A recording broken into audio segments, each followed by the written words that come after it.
Irama Live Talk, Irama Live Talk. 88,5 MHz Irama FM paling dipercaya milik kita bersama. Halo, selamat pagi. Assalamualaikum warahmatullahi wabarakatuh. Apa kabar pendengar Irama FM yang masih stay di 88,5 Irama FM ya? Semoga dalam keadaan baik-baik saja, sehat walafiat, bahagia, jangan lupa ya. Dan masih bersama Ayu, temani aktivitas Anda di kesempatan pagi hari ini. Kali ini di Irama Live Talk bersama narasumber kita yang sudah hadir di studio Irama FM dari Puskesmas yang ada di Kabupaten Purworejo. Sebelum ke pembahasan, kita sapa dulu narasumber kita yang sudah hadir. Ada Ibu Subarni, AMD Kebidanan, selaku petugas promosi kesehatan di Puskesmas Karanggetas Pituruh. Nah, didampingi juga oleh Ibu Desi Restuningsih, selaku bidan di Puskesmas Karanggetas di Pituruh. Kita sapa dulu narasumber kita yang sudah hadir. Selamat pagi, Ibu. Selamat pagi Bu Ayu, Mbak Ayu. Boleh lah. Oke, apa kabarnya di kesempatan hari ini? Baik, alhamdulillah. Walau tengah pandemik, iya, alhamdulillah sehat selalu. Selalu semangat dong ya. Oke. Nah, sebelum ke pembahasan, silakan untuk Anda pendengar Irama FM yang ingin berinteraksi langsung bisa di line teleponnya di 027532146 dan juga SMS online serta WhatsApp-nya di 081392696815 ya. Bisa diulangi di 081392696815 itu di WhatsApp ataupun line SMS, dan juga line teleponnya di 02753214446. Oke, apa yang akan kita bahas kali ini dengan tema? Langsung saja untuk Ibu Subarni memberikan sapaan pertama mengawali jumpa kita kali ini kepada pendengar Irama FM. Silahkan. Terima kasih Mbak Ayu. Sebelum ke pokok pembahasan tentang Posmidu PTM, boleh kami memperkenalkan puskesmas kami? Boleh sekali. Oke. Puskesmas kami, Puskesmas Karanggetas di Kecamatan Pituruh, dengan alamat Desa Karanggetas, Kecamatan Pituruh, Kabupaten Purworejo. Dengan berdirinya sampai sekarang, Puskesmas Karanggetas telah mengalami beberapa peningkatan, Mbak Ayu, mengenai fisik, bangunan, sarana dan prasarananya. Oke. Puskesmas Karanggetas terletak di perbatasan dengan Kabupaten Kebumen, tepatnya di Kecamatan Perbatasan dan Kecamatan Perembun. Program unggulan kami selama ini, Mbak Ayu ya, adanya kelas hipertensi, terus adanya posbindu jiwa juga. Nah, kalau dalam gedungnya, alhamdulillah kami sudah melayani persalinan 24 jam, ya, pemeriksaan laboratorium lengkap, ada fisioterapi, ahli gizinya juga ada, dan pelayanan oleh dokter gigi dan dokter umum. Alhamdulillah sudah lancar semua. Amin ya. Oke. Ya, tema apa sih Bu yang kita akan memberikan surprise kepada pendengar? Tema yang sekarang mau kita berikan yang baru-baru ngetren, yaitu tentang Posbindu PTM, Posbindu penyakit tidak menular. Oke, banyak sekali yang pos-pos ya, posyandu, posbindu. Nah, ini sama nggak sih seperti posyandu? Mungkin kita langsung aja. Ini apa sih yang melatar belakangi dengan tema Posbindu PTM? Oh ya, Posbindu PTM yang melatar belakangi adanya Posbindu PTM ini, masalah kesehatan masyarakat yang dihadapi sekarang saat ini adalah makin meningkatnya kasus penyakit tidak menular. Kalau dulu penyakit menular, tapi sekarang beralih ke penyakit tidak menular. Mbak Ayu ya. Penyakit tidak menular itu apa saja? Yaitu oleh infeksi kuman termasuk kronis degeneratif, antara lain penyakit jantung, diabetes mellitus, kanker, penyakit paru obstruktif kronis atau PPOK, dan gangguan akibat kecelakaan dan tindakan kekerasan. Angka kematian PTM meningkat dari 41,7% pada tahun 95 menjadi 59,5% pada tahun 2007. Itu menurut Riskesdes tahun 2007. Ini kalau dilihat dari PTM sendiri yang tidak menular, kayaknya malah penyakit yang berat-berat ya. Iya, biasanya penyakit degeneratif. Iya. Nah, di sini dengan tema yang akan kita bahas yaitu adalah Posbindu PTM, di mana PTM adalah penyakit yang bukan disebabkan oleh infeksi kuman termasuk penyakit kronis degeneratif ya. Silakan untuk Anda yang ingin berinteraksi langsung di line telepon juga SMS online serta WhatsApp-nya.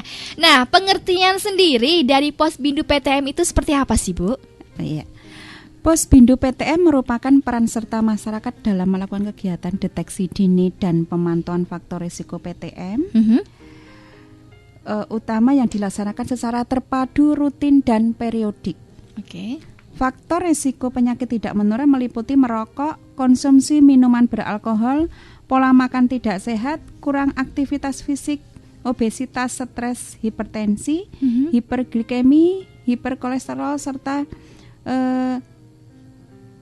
menindaklanjuti secara dini faktor risiko yang ditemukan melalui konseling kesehatan dan segera merujuk ke fasilitas pelayanan kesehatan dasar. Banyak sekali kelompoknya. Ini bisa dikelompokkan apa aja, Bu? Kalau misalnya PTM utama dan lain sebagainya gitu. Pengelompokan PTM utama. Pengelompokan PTM utama diabetes mellitus, kanker, penyakit jantung dan pembuluh darah, penyakit paru obstruktif kronis, dan gangguan akibat kecelakaan dan tindak kekerasan. Banyak sekali ini manfaatnya. Nah, tujuan sendiri dari Posbindu PTM itu seperti apa sih? Apakah sama dengan Posyandu atau bagaimana? Mungkin bisa dijelaskan? Agak berbeda, Mbak Ayu. Berbeda ya? Kalau tujuannya adalah meningkatkan peran serta masyarakat dalam pencegahan dan penemuan dini faktor risiko PTM. Nah sasarannya? Usia produktif umur 15 tahun sampai 59 tahun. 15 tahun sampai 59 tahun. Itu wajib atau tidak, Bu? Ya, harus wajib. Harus wajib ya. Karena juga mengetahui penyakit apa yang diderita ya. Tahu-taunya nular, aduh gawat dong ya. Nah di sini wadah kegiatan seperti apa saja sih yang dilaksanakan di Posbindu PTM sendiri? Posbindu PTM dapat dilaksanakan terintegrasi dengan upaya kesehatan bersumber masyarakat yang sudah ada. Jadi bisa di tempat kerja, di klinik perusahaan, di lembaga pendidikan, tempat lain di mana masyarakat dalam jumlah tertentu berkumpul atau beraktivitas secara rutin. Misalnya di masjid, gereja, klub olahraga, pertemuan organisasi politik maupun kemasyarakatan. Gitu. Nah, ini kan masih pandemi. Nah, bagaimana dengan kegiatan-kegiatan Posbindu tersebut? Selama pandemi, kegiatan kita tetap jalan mulai bulan Juli, tapi dengan tetap menggunakan protokol kesehatan. Tetap menggunakan protokol kesehatan, dan misalnya jumlahnya itu terlalu banyak, misalnya jumlah pesertanya terlalu banyak, kita bagi beberapa shift. Bisa jamnya di tambah atau jamnya per shift. Jadi misalnya peserta 1 sampai 10 pagi berangkat jam segini sampai jam segini. Terus nanti misalnya peserta 11 sampai 20 jam 11 sampai jam 10 gitu. Tetap kita bagi secara shift gitu. Itu sampai sore atau sampai malam? Ya tidak lah, Mbak Ayu. Kasihan kadernya nggak digaji tuh. Nah pelaku kegiatan sendiri seperti apa sih pelaksanaan Posbindu PTM dilakukan oleh kader sendiri? Kalau pelaksanaan Posbindu PTM dilakukan oleh kader kesehatan yang telah ada atau beberapa orang dari masing-masing kelompok atau organisasi atau lembaga atau tempat kerja yang bersedia menyelenggarakan Posbindu PTM yang dilatih secara khusus. Berarti ini untuk mengader sendiri bekerja samakah dengan desa-desa atau hanya dari petugas-petugas dari puskesmas saja? Kalau kadernya dari desa nanti difasilitasi oleh puskesmas. Bekerja sama ya. Terus kalau misalnya puskesmas tidak ada anggaran untuk desa sendiri, ada nggak itu? Alhamdulillah untuk desa sudah mengucurkan anggaran. Misalnya pembelian setik, pembelian alat-alat seperti itu. Walaupun dari Dinas Kesehatan sendiri sudah diberikan sarana prasarana seperti Posbindu Kit. Tetapi kan untuk yang alat habis pakai, desa harus bisa menyediakan sendiri. Ya, mengingatkan untuk Anda pendengar, silakan yang ingin berinteraksi langsung bisa di line teleponnya di 027532146 dan juga SMS online serta WhatsAppnya di 081392696815 nanti sampai jam 10 siang ya, hadir dengan informasi-informasi yang mungkin Anda belum tahu tentang Posbindu PTM itu seperti apa sih, boleh tanya langsung di sini ya. Langsung saja kita ke pembahasan selanjutnya. Nah, di sini bentuk-bentuk poinnya seperti apa saja sih Posbindu PTM? Ada kegiatan-kegiatannya, boleh tahu dong ya pendengar Irama. Posbindu PTM meliputi 10 kegiatan, Mbak Ayu ya. Yang pertama, kegiatan penggalian informasi faktor risiko dengan wawancara sederhana tentang riwayat penyakit tidak menular pada keluarga dan diri peserta sendiri. Seperti aktivitas fisik, berapa jam dalam 1 minggu misalnya, merokok berapa jam dalam habis berapa batang gitu kalau itu. Terus kurang makan sayur dan buah, potensi terjadinya cedera dan kekerasan dalam rumah tangga, serta informasi lainnya yang dibutuhkan untuk identifikasi masalah kesehatan berkaitan dengan terjadinya PTM. Aktivitas ini dilakukan saat pertama kali kunjungan dan berkala sebulan sekali. Jadi kalau kunjungan pertama dilakukan penggalian informasi. Terus yang kegiatan yang kedua, kegiatan pengukuran berat badan, tinggi badan dan IMT, lingkar perut, analisis lemak tubuh dan tekanan darah. Ini sebaiknya diselenggarakan 1 bulan sekali. Nah ini untuk misalkan dari tinggi badan, berat badan itu juga semua usia ya? Dari 15 sampai sampai 59. Sampai 59. Nah, itu wajib. Padahal kalau misalnya orang tua kan udah enteng gitu. Itu nanti dilakukan di posyandu lansia sendiri. Gitu. Jadi ada beberapa pos-pos tadi yang nanti Kak Mbak Ayu. Selanjutnya. Terus kegiatan yang ketiga, kegiatan pemeriksaan fungsi paru sederhana diselenggarakan 1 tahun sekali bagi yang sehat. Sementara yang beresiko 3 bulan sekali dan penderita gangguan paru-paru dianjurkan 1 bulan sekali. Gitu. Ini kalau dilihat dari 1 bulan sekali, berapa bulan sekali, berarti setiap pemeriksaan di pos bindu tidak mengikuti kegiatan yang misalnya dari awal penggalian informasi, kedua berat badan, tidak semuanya rata, semua harus itu. Jadi yang terpenting aja gitu maksudnya. Bukan kayak gitu Mbak Ayu. Jadi kalau pertama kali datang itu kita anamnesa, kita penggalian informasi itu. Jadi ada resiko terjadi PTM atau tidak. Terus tadi pengukuran berat badan itu mesti dilakukan 1 bulan sekali. Terus kalau tadi yang saya aturkan tadi penderita gangguan paru-paru, itu pemeriksaan fungsi paru maksudnya itu yang berisiko, tidak berisiko itu dibedakan. Nah, gitu. Jadi kalau berisiko itu 1 bulan sekali, kalau tidak itu 3 bulan sekali, gitu. Kalau tidak sama sekali 1 tahun sekali. Ya, terus selanjutnya kegiatan yang keempat, kegiatan pemeriksaan gula darah bagi individu sehat paling sedikitnya diselenggarakan 3 tahun sekali. Dan bagi yang telah mempunyai faktor risiko PTM atau penyandang diabetes mellitus paling sedikit 1 tahun sekali. Untuk pemeriksaan glukosa darah dilaksanakan oleh tenaga kesehatan. Yaitu dokter, perawat bidan, analis laboratorium dan lainnya. Jadi bukan kader kalau di sini untuk kegiatan yang keempat. Yang khusus poin 4 ini ya. Terus yang kegiatan yang kelima, kegiatan pemeriksaan kolesterol total bagi individu sehat disarankan 5 tahun sekali dan bagi yang telah mempunyai faktor risiko PTM 6 bulan sekali dan penderita gangguan lemak dalam darah minimal 3 bulan sekali. Begitu. Terus yang keenam, kegiatan pemeriksaan IVA. IVA itu inspeksi visual asam asetat. Itu bagi penderita kanker serviks. Jadi ini deteksi dini kanker leher rahim. IVA itu dilakukan sebaiknya minimal 5 tahun sekali bagi individu sehat.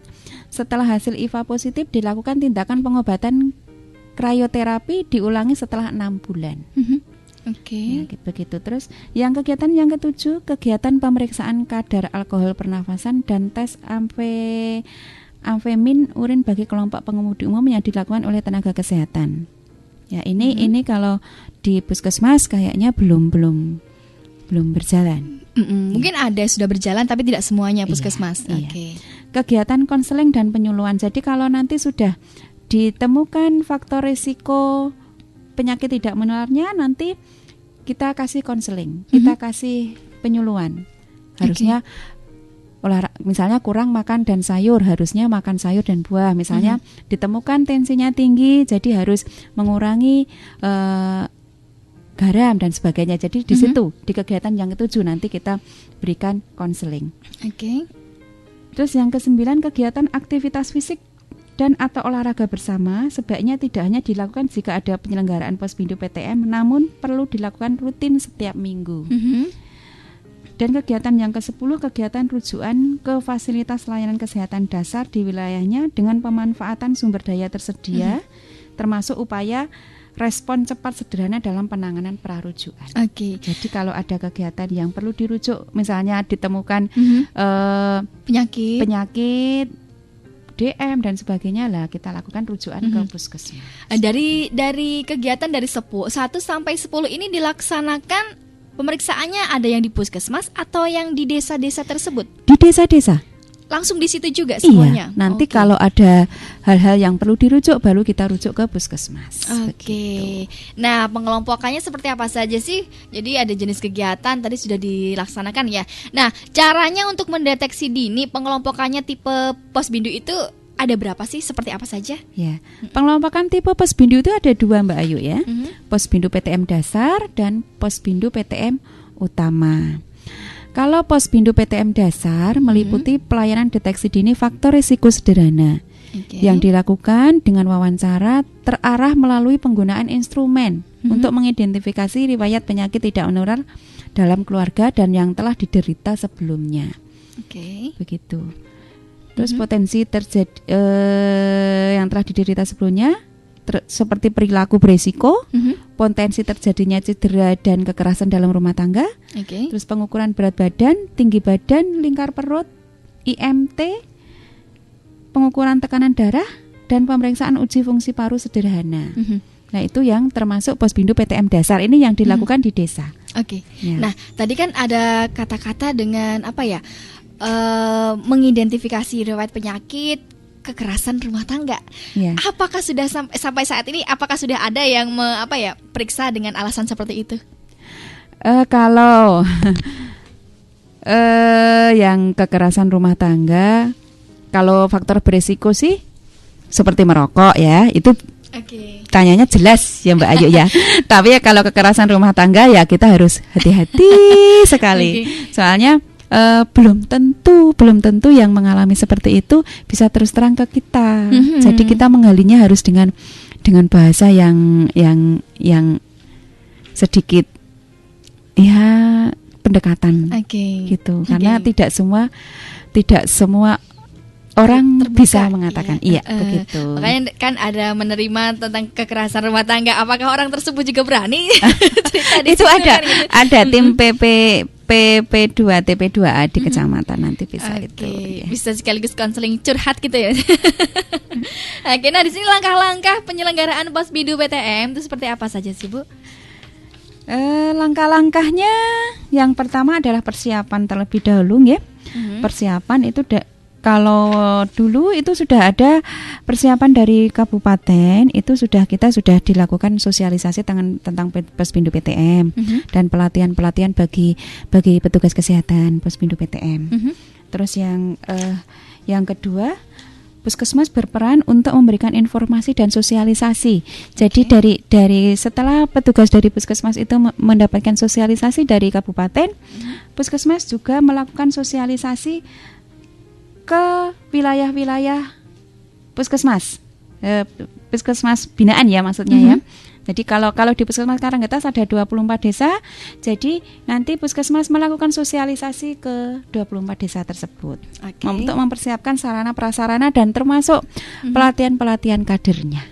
Nah dari Posbindu seperti ini ada nggak sih ya mungkin pendukung lainnya dengan kegiatan-kegiatan Posbindu PTM? Maksudnya pendukung. Misalkan hanya dari puskesmas saja atau bekerja sama dengan yang ada di desa itu mungkin lembaga apa gitu, instansi apa gitu. Bisa. Karena di sini kan ada dinas yang mendukung gizi ada dinas pertanian, ada dari KBPP gitu. Jadi bisa dilibatkan di situ. Begitu. Jadi tidak hanya murni dari puskesmas saja ya. Iya, bisa. Bekerja sama dengan yang lainnya.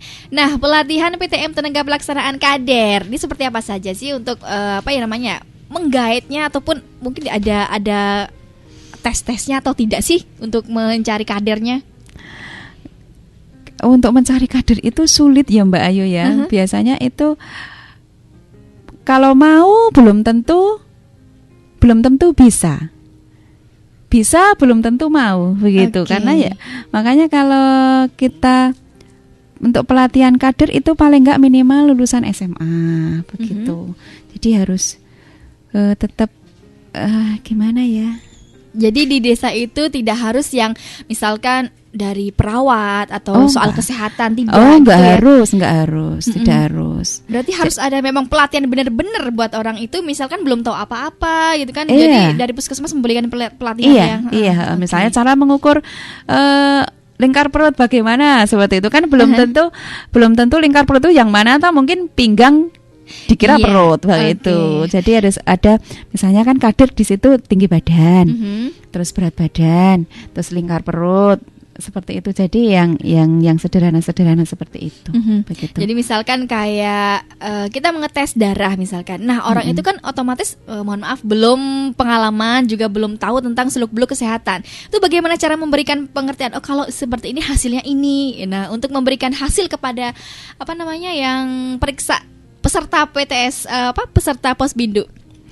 Kalau konseling itu nanti di meja 5 ya. Konseling itu di meja 5 itu dilakukan dari puskesmas. Dari puskesmas. Iya, jadi nanti misalnya hasilnya sudah dari meja pertama itu kan wawancara. Meja pertama itu wawancara dan pencatatan. Meja kedua itu pengukuran. Meja ketiga itu pemeriksaan. Dan meja keempat nanti itu ada pemeriksaan laboratorium dan sebagainya. Meja kelima itu kan konseling. Nah, konseling itu nanti dilihat dari hasil dari meja 1, meja 2, meja 3 dan meja 4 itu. Nah, nanti untuk endingnya di konseling itu. Iya, di dari konseling itu. Iya, dari puskesmas. Oh, berarti agak sepenuhnya dari desa tersebut. Tidak. Ya. Tetap dari puskesmas memfasilitasi. Nah, dari puskesmas sendiri yang bertugas di situ sebagai apa? Hanya konseling saja atau bagian nomor berapa tadi? Yang termasuk pemeriksaan itu darah. Seperti yang darah. Gula darah, kolesterol kayak gitu, itu dari puskesmas dan termasuk nanti konseling di dalamnya. Oke, berarti yang lainnya hanya membantu mungkin ya, yang seperti berat badan gitu kan, cuma lihat aja, nyatet gitu ya. Gitu. Nah, tujuannya apa sih Bu? Tujuan pelatihan PTM tenaga pelaksanaan atau kader Posbindu PTM? Ya, tujuannya memberikan pengetahuan tentang PTM, faktor risiko, dampak dan pengendalian PTM, kemudian memberikan pengetahuan tentang Posbindu PTM, memberikan kemampuan dan keterampilan dalam memantau faktor risiko PTM, terus memberikan keterampilan dalam melakukan konseling serta tindak lanjut lainnya. Tadi juga disebutkan ya materi-materi pelatihan tadi ya. Mungkin panjang sekali. Memberikan pelatihan kepada kader yang mau direkrut gitu ya. Ada cara melakukan PTM dan faktor risikonya gitu. Oke, lalu pengukuran dan lain sebagainya sudah dijelaskan ya. Nah, tindak lanjut hasil Posbindu PTM setelah diperiksa dan lain sebagainya, ini seperti apa sih tindakan selanjutnya? Untuk tindakan selanjutnya apabila sudah dilakukan pemeriksaan di Posbindu, tujuan dari penyelenggaraan Posbindu PTM adalah agar faktor risiko PTM dapat dicegah dan dikendalikan lebih dini. Maka dari itu kita perlu menindaklanjuti, jangan sampai kegiatan itu cuma berhenti sampai pemeriksaan tok, tidak ada tindak lanjutnya gitu loh. Maka dari itu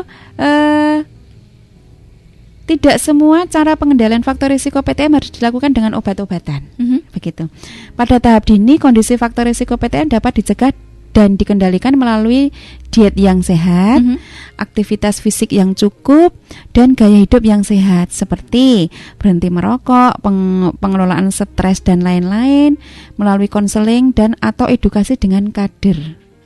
Pengetahuan dan keterampilan masyarakat untuk mencegah dan mengendalikan faktor risiko PTM dapat ditingkatkan. Begitu Mbak Ayu.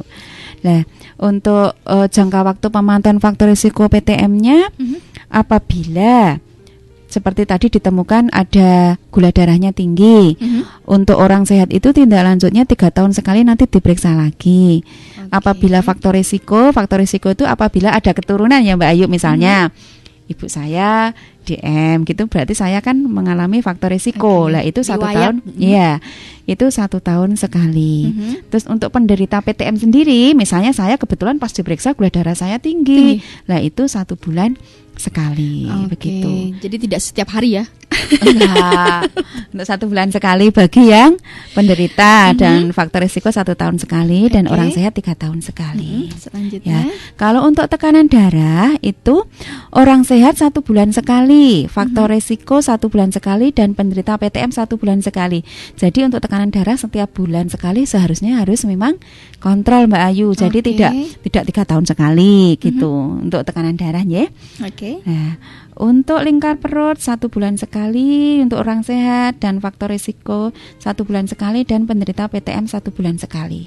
Nah, lingkar perut ini untuk mengetahui obesitas apa tidak.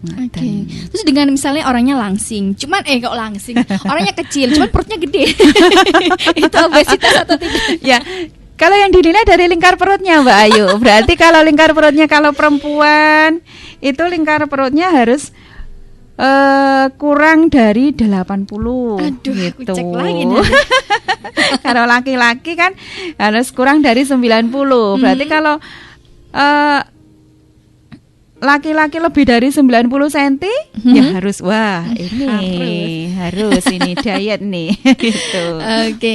Ya ini sebelum ke pertanyaan selanjutnya dari WhatsApp sudah menyatu di sini. Selamat pagi, assalamualaikum. Dari Rina di Purworejo saja mau tanya, pemeriksaan seperti itu ada bayarnya nggak sih? Silakan langsung Ibu Subarni. Oh ya, untuk pemeriksaan di Posbindu PTM tidak bayar. Gratis ya? Gratis, iya. Walaupun cek darah gitu misalnya kan alat-alatnya mungkin mahal kali ya. Karena gratis. Alatnya sudah difasilitasi dari Dinas Kesehatan Kabupaten. Kita sudah diberi alat dengan Posbindu Kit. Posbindu Kit dan untuk yang alat yang habis pakai biasanya desa sudah menyediakan dengan dana-dana desa yang ada. Jadi Posbindu ini kerjasama dengan Dinas Kesehatan, dengan Puskesmas, dengan desa. Jadi desa nanti juga mengeluarkan dananya untuk membeli alat-alat yang habis pakai. Alat yang habis berarti tidak sepenuhnya dari Puskesmas. Iya. Awal-awal mungkin dari Puskesmas. Gitu iya. Awal-awal kemarin kita stimulasi dari Puskesmas. Karena kalau Puskesmas habis kita membelikan terus uangnya juga habis kan. Jadi kita kerjasama dengan desa. Jadi desa juga mempunyai dana anggaran untuk bidang kesehatan. Jadi itu yang kita berarti tidak ada sosialisasi misalkan ayo warga ngasih kas aja berapa ribu, 2.000 itu nanti kesepakatan gitu, kesepakatan misalnya kok dana desa ternyata dana desa saya tidak cukup untuk membeli ini gitu. Jadi bisa kesepakatan antar desa, antar pesertanya gitu, dan itu pun harus dibuat surat keputusan. Begitu, iya. Terima kasih sekali. Di sini masuk juga dari WhatsApp tanpa nama dari 4545 ya nomornya belakang. Assalamualaikum Dok. Kalau orang umum apa gratis juga? Terima kasih. Mungkin orang umum dari luar desa tersebut mungkin ya. Gratis untuk Posbindu. Tetap gratis. Iya. Walaupun bukan dari desa tersebut. Karena di setiap desa ada ya Mbak Ayu ya. Gitu. Mungkin ya karena ini kalau untuk Puskesmas Karanggetas itu di setiap desa ada Posbindunya. Bahkan tidak hanya satu kelompok, beberapa kelompok. Mungkin kalau yang dimaksud di sini orang umum misalnya dari desa luar. Dari desa luar. Lah itu kesepakatan antar desa ya. Gimana nanti misalnya karena nanti kan misalnya biaya berapa itu kan membuat surat keputusan. Misalnya kalau orang umum bayar sekian gitu kan. Kayaknya sih enggak banyak kok. Paling kalau desa itu membuat itu paling hanya cuma 1.000 atau 2.000 gitu kok. Untuk masukan aja. Jadi enggak sepenuhnya kalau periksa cek kolesterol itu misalnya 35.000, 15 kayaknya enggak seperti itu. Berarti kesimpulannya enggak bayar. Iya. cuma ngiur aja itu untuk di mana ya? Untuk biar dananya bisa jalan seperti itu. Cuma ini ngiur ya Mas ya atau Mbak ini yang sudah menyatu di sini. Kalau memang acuannya memang gratis, tetapi kan kita kembalikan ke desa, mampu apa tidak begitu. Nah misalkan kalau orang luar cuma 1 orang aja atau 2 orang karena mungkin bepergian apa ya kalau bahasa Jawanya tetangga sedulurnya gawat darurat misalnya datang ke situ pas ada Posbindu sekalian gitu. Kayaknya tidak ya. Iya. Terima kasih untuk Anda yang sudah bergabung di WhatsApp-nya. Terima kasih dari 4545 ya. Silakan untuk Anda yang ingin tanya-tanya lagi Bosle. Masih ada kesempatan berapa menit lagi. Nah, sebelumnya oke. Dengan alur tindak lanjut mungkin ya dari rujukan hasil deteksi dini dari Posbindu PTM ini sekaligus mungkin untuk menutup jumpa kita kali ini ya. Silakan. Untuk alurnya jadi nanti nggih masyarakat datang pendaftaran, kemudian kita wawancara pengukuran lah, nanti dari pengukuran hasilnya itu apa, bla bla bla bla bla bla, terus kita rekomendasi rujuk ke puskesmas atau konseling edukasi. Kalau memang kalau cukup di konseling atau di edukasi itu cukup kita konseling. Tetapi kalau memang ini perlu dirujuk, kita rujuk ke puskesmas atau klinik swasta. Kemudian kita catat, yaitu nanti setelah maksudnya itu kita catat dirujuk atau cuma di konseling. Kemudian penderita pulang. Nah, kalau pulang seperti biasa, kalau yang cuma perlu konseling, kalau yang perlu dirujuk, kita anjurkan ke puskesmas atau ke klinik swasta seperti itu. Gitu. Iya, ini waktunya sudah hampir di penghujung, Mas. Sudah di penghujung acara. Mungkin ada yang perlu disampaikan yang belum disampaikan tadi dengan penjelasan yang kita angkat dari tema Posbindu PTM. Oh ya. Ini saran untuk masyarakat aja. Saran untuk masyarakat, monggo datang ke Posbindu PTM, karena dengan Posbindu PTM kita akan mengetahui resiko apa yang ada di dalam tubuh kita. Jadi jangan merasa takut, nanti saya takut enggak ketahuan penyakit saya lah kayak gitu. Tapi dengan Posbindu PTM ini kita akan mengetahui resiko-resiko yang ada di tubuh kita sehingga kita bisa menanggulangi lebih dini. Jangan sampai nanti kita ketahuan sudah dalam keadaan parah. Seperti itu Mbak Ayu. Oke, menindaklanjuti sebelum parah kita harus cek dulu ya, berani aja kepada kesehatan kita, jangan takut-takut, jangan juga malu gitu ya. Oke, terima kasih untuk Anda yang sudah bergabung di kesempatan hari ini. Terima kasih juga untuk Anda yang sudah bergabung di WhatsApp-nya, berinteraksi langsung ya. Dan semoga bermanfaat. Untuk Ibu Subarni memberikan pesan dan kesan kepada pendengar Irama FM tentang seputar kesehatan dan lain sebagainya, mungkin silakan. Apa ya? Tentang pandemi ini gimana? Ya. Untuk para pendengar Irama FM, dalam pandemi ini, dalam new normal, kalau Purworejo New Habit, tetap bepergian menggunakan masker, jaga jarak, jangan berkerumunan. Untuk hal-hal yang tidak penting, lebih baik di rumah, stay at home. Stay at home. Terus untuk kegiatan yang tidak perlu ditunda terlebih dahulu. Terima kasih sekali. Ya, baru saja Irama Live Talk menghadirkan narasumber Ibu Subarni AMD Kebidanan ya, selaku petugas promosi kesehatan di Puskesmas Karanggetas Pituruh, dan juga didampingi oleh Ibu Desi Restuningsih Bidan di Puskesmas Karanggetas Pituruh.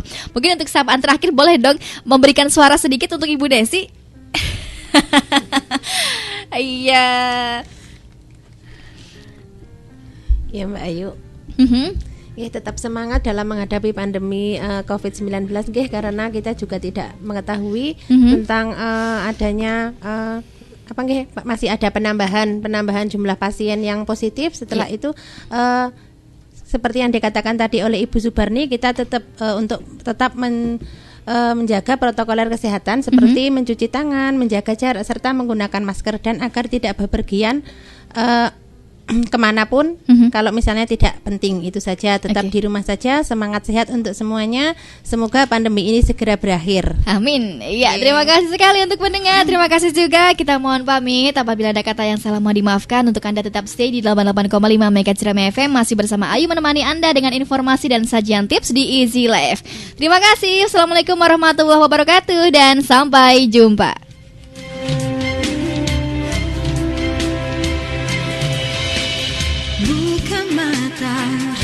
Rasakanlah kehangatan, senyuman, cinta dan persahabatan. Mari bergenggam tangan.